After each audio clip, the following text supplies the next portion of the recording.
Western Conference action, Warriors and Timberwolves. Minnesota looking to go back to the conference final. Steph Curry hoping to get one more chance, but Anthony Edwards had other ideas. He and Julius Randle took over in this game, Jay Will. Just absolutely dominated Golden State, and in that third quarter, it is pulled away. Look at the range.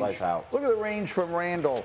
From deep, and Steph Curry can only shake his head. Wolves opening up the lead. We're late in the half. Wolves are up by 12. Draymond, no, and now we're going the other way. Julius Randle was terrific last night, big fella. I mean, he was amazing, and this is the guy who I talked about. He has a matchup situation every time he has the ball, whether you're on the perimeter in the paint, and what I love about it is he did not settle. Every time he had opportunity, he took it to him and went through their chest. Third quarter, up 15, ball movement. Anthony Edwards joining Kevin Garnett last night as the only Timberwolves ever with 1,000 career playoff points. This young man is clearly just getting started. And then it's Randle on the rebound, a one-man fast break, and the Wolves have a 21-point lead. Right through Draymond Green when he got the rebound and ran him down the court. Golden State fought back a little in that fourth quarter, but just too much. Oh, my goodness. Late switch, you got to switch up on that guy. He led the league in threes. 22 and 12 for Ant-Man last night, and then Edwards throws it up. We mentioned the 12.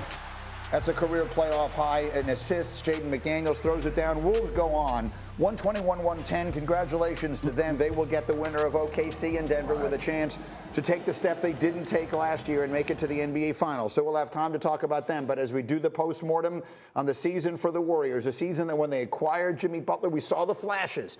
We saw them go 23-8 after they acquired him. We thought to ourselves, maybe they've got some magic here. And then Steph goes down. What didn't we get from them? We didn't get one game. You didn't get one game to give Steph a chance to come back in Game 6. And also, look, all this talk about them being the best defensive team since they made that trade for Jimmy Butler.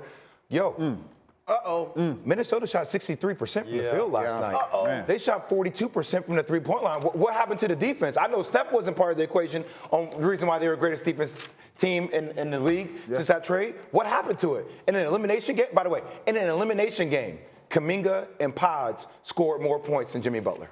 I mean, in an elimination game. For the record. I know Jimmy very well. As great as Jimmy is as a basketball player, he preys on mistakes. He preys on your weaknesses. This is a team that just didn't show any weaknesses defensively. We got to give credit where credit's due. You got Anthony Edwards, who's athletic. You got McDaniels, who has length, and you got Rudy Gobert. Now, what I will say is, Jimmy has to figure out a way to get more shots up to help his team. He has to be more aggressive. This is what he has to do. But we see the difference, and I love Jimmy Butler. There's a difference between, I think the Jimmy Buckets thing has put him in a situation where you want to have the conversation with LeBron James and these different guys. There is a difference. There is a difference between those guys. I've seen defense against those guys, and it didn't matter what kind of defense you played. They still got buckets. He took 11 shots last night. He had taken 9 in the game before. Again, this is where you're asking him, look, is it unreasonable for me to say, if you're going to pay a guy, what are they about to pay him? It's $120 over 2 years. Okay, so you're going to pay a man $60 million. That he doesn't, when the other superstar is gone, if you're a superstar, and we can put that word next to Jimmy Butler's name, right? He's a superstar in the NBA, that he doesn't have one game without the other guy where he goes for 37 and carries you to a win. Is that an unreasonable thing to ask for? I do not think it is unreasonable. I do think it is unwise. Swap Jimmy Butler for Stephen Curry. You have the same team you had February prior to the trade deadline. And I don't Steph would have taken more than 11 shots. Exactly, and I don't think any of us would swap out Stephen Curry for Jimmy Butler if you were given the opportunity. And so I think you had to sit back, look at this roster, and remember, oh, wait, this was a supporting cast that could not find consistent. But I'm saying we were asking them to win one game and give Steph a chance to come back. I don't think it's unreasonable, but all I'm saying is the practicality of it all in the playoffs, and not just a regular season game. I think if you're asking Jimmy to win you a regular season game, that's a little bit of a different story. Against a vaunted defense? That's the other part we're forgetting about. I'm waiting for playoff Jimmy. This is all I've ever heard about is playoff Jimmy, playoff Jimmy. Playoff Jimmy going to Golden State is going to be a difference maker. But he said, I'm Robin. I'm not Batman. So when he was asked to be Batman, he couldn't. But if he didn't want to, one or the other. But that's all you're talking about is playoff Jimmy. It's his reputation preceded him when he went to Golden State. And when it was time for him to put the cape on, he couldn't do it. He stayed Robin. And Robin, in every episode, is the one causing trouble. He needs to be rescued by Batman.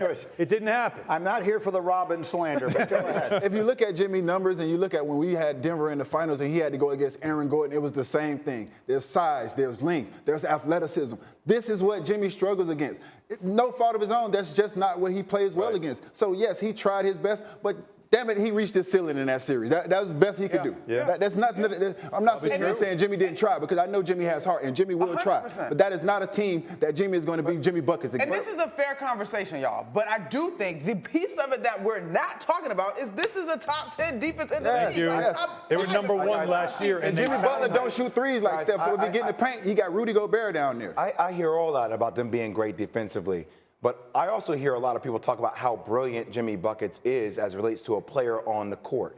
And if you're brilliant, you can find more strategy and tactical ways to take more than 11 shots. Is that a Steve Kerr thing? Don't get me started on Steve Kerr. I'm just asking. I'm just asking. The whole Kuminga thing is a different thing now. It's very weird. Because he was balling. He's the best player on the court. Don't know why he wasn't playing more. Oh, by the way, Anthony Edwards, Julius Randle, and company are on their way to the conference final. Yes. For Edwards, it's the second consecutive year. Obviously, Randle wasn't there a year ago. Very quickly, they will play OKC or Denver. Who will you favor? Will you favor Minnesota in that series? You're going to put OKC in there? They don't close out tonight? I like Minnesota. I really like where they are right now. Me It's too. very similar to Indiana, where in the second half of the season, Minnesota had a rough start. They had new pieces, but boy, have they been really good. And they've found themselves defensively like they were number 1 last year, second half of the season. Those are two teams that are hot right now in the playoffs, and you should not count out either one of them in the NBA Finals. I've been on the OKC bandwagon all year long. I'm going to pick Minnesota no matter who they play. I think